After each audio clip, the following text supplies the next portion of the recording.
সরকার এখন ইথানলের উপর জোর দিচ্ছে এবং যদি আপনি সামগ্রিক ভারতবর্ষের অর্থনীতি দেখেন, তেল নির্ভর অর্থনীতিতে তেলের যোগান যেহেতু আমাদের অনেকটাই বাইরে থেকে আমদানি করতে হয়, সেই জন্য সরকারের এটা একটা প্রয়াস এবং এর জন্য এই চিনির দাম বাড়ছে। আমরা দেখেছি যে একটা কারণ বা যুদ্ধ এইসবের বাতাবরণে যারা কালোবাজারি করেন বা এক শ্রেণীর অসাধু কারবারি তারা এটার সুযোগ নেওয়ার চেষ্টা করেন।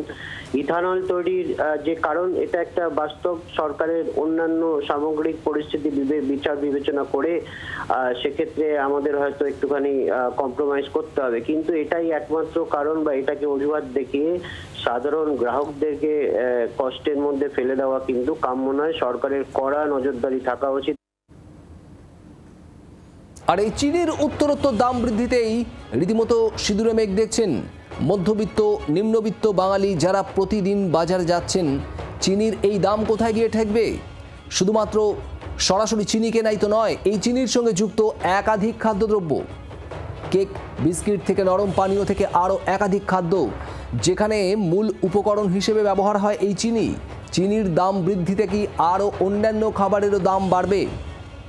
বাঙালির মিষ্টান্ন, মিষ্টির দোকান, সেখানেও কি এবার আগুন লাগবে মিষ্টির দামে? প্রশ্ন একাধিক। চিনির দামে লাগাম পড়ানো যাবে কিভাবে?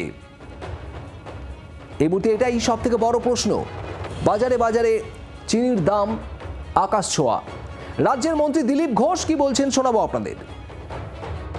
বিষয় আছে, আমি জানি না কেন হচ্ছে, তবে এর আগেও টাস্ক ফোর্স গেছে, দিয়ে বাজারেতে এদের খোঁজখবর নিয়েছে। আসল জিনিস যেটা সবজি ইত্যাদির দাম বাড়ে, সবজির দাম খুব বেশি বাড়তে দেওয়া হয়নি, যেটা ছিল মোটামুটি কাছাকাছি আছে। কিন্তু এই ধরনের কিছু বিশেষ বিশেষ ব্যাপার, যেমন পেঁয়াজের দাম হুট করে বেড়ে যায়, চিনির দাম, এগুলো সিন্ডিকেট চলে। এটা খোলা মার্কেটে সবাই ব্যবহার করতে পারে না, কিছু লোকের হাতে থাকে। আর সেই জন্য এটার খোঁজখবর নেওয়া উচিত, কারণ চিনি তো এখানে তৈরি হয় না, বাইরে থেকে আসে। এর পেছনে কারণ কি? অনেক ধরনের চক্রান্ত চলছে, আর তার মধ্যে না পড়ে কেন্দ্র সরকার বিশেষ করে ব্যাপারটা দেখবে। আমাদের তরফ থেকে আমরা নজর রেখেছি। যে কোনো একটি জিনিসের দাম বাড়লে তার সঙ্গে সঙ্গেই বাড়ে কালোবাজারির আশঙ্কাও। আমরা এর আগেও সাম্প্রতিককালে দেখেছি রাজ্যের বিভিন্ন বাজারে বাজারে টাস্ক ফোর্সকে ঘুরে বেড়াতে জনপ্রতিনিধিরাও খোঁজ খবর নিয়েছেন। এবার কি হবে? পুরুলিয়া ছবিটা একটু দেখার চেষ্টা করব। পুরুলিয়া থেকে মনোরঞ্জন মিশ্র আমাদের প্রতিনিধি রয়েছেন সরাসরি। মনোরঞ্জন, আমরা এর আগে একাধিক জেলায় দেখলাম চিনির দাম বাড়ছে এবং গত কয়েকদিনে যেভাবে চিনির দাম বাড়ছে তাতে ব্যবসায়ী থেকে ক্রেতা প্রত্যেকেই চিন্তিত। পুরুলিয়ায় কি ছবি?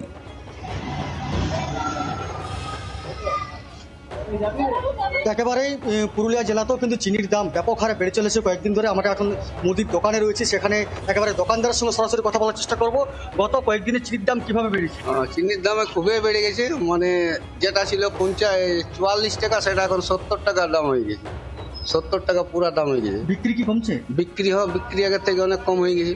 এক্ষেত্রে তো একটা কালোবাজারিরও হওয়ার সম্ভাবনা রয়েছে, বিভিন্ন যারা গোডাউনে তারা হোলসেল বিক্রি করে।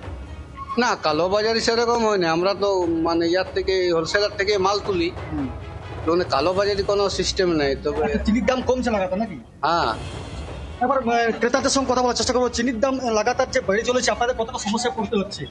আমরা দেখো কিনলে দোকানলে নিয়ে যায়, যতই দাম লে খাতে তো হবে কি, বলো আর কি বলবে।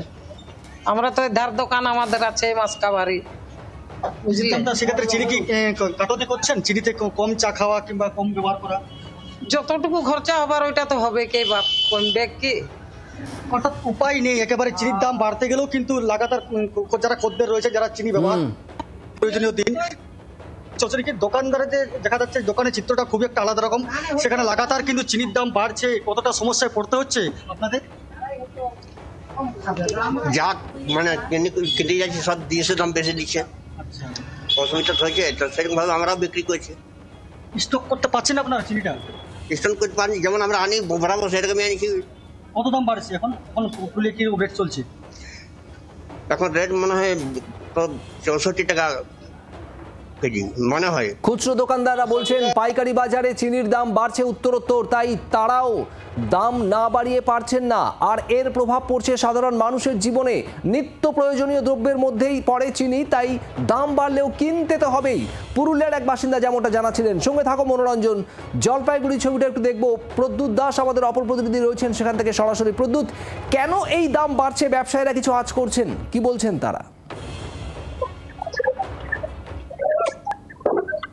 দেখো, আমি জলপাইগুড়ির সব থেকে বড় বাজার দিনবাজার, আর দিনবাজারে আমি গোডাউনে রয়েছি। দেখতেই পাচ্ছ আমার পেছনে চারিধারে এই বস্তায় বস্তায় একদিকে চিনি রয়েছে, অপরদিকে কিন্তু যে ভুট্টার গুঁড়ো, গবাদি পশুর খাবার, সেটাও কিন্তু রয়েছে। আমরা এই যে তোমার প্রশ্ন, সেই প্রশ্নটা আমাদের থেকে উত্তর দিতে পারবে সরাসরি ব্যবসায়ীরা। একটু কথা বলবো, আমার সামনে যদি একটু দেখানো যায়।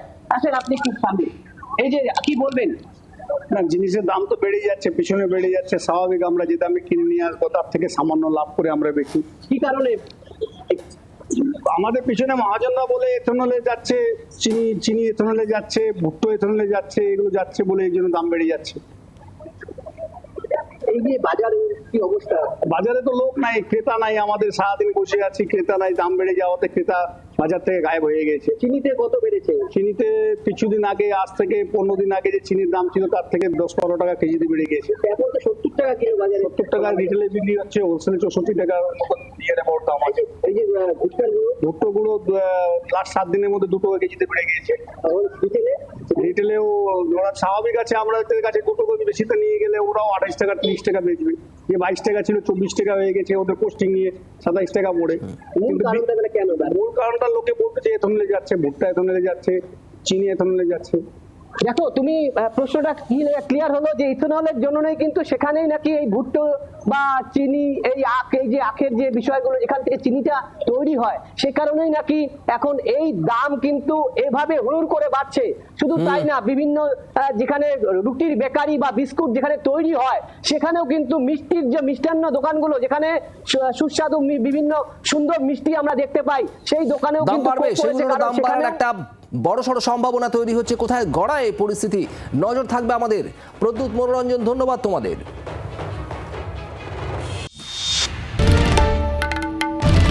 বাংলার আওয়াজ, বাঙালির আবেগ, জি 24 ঘন্টা।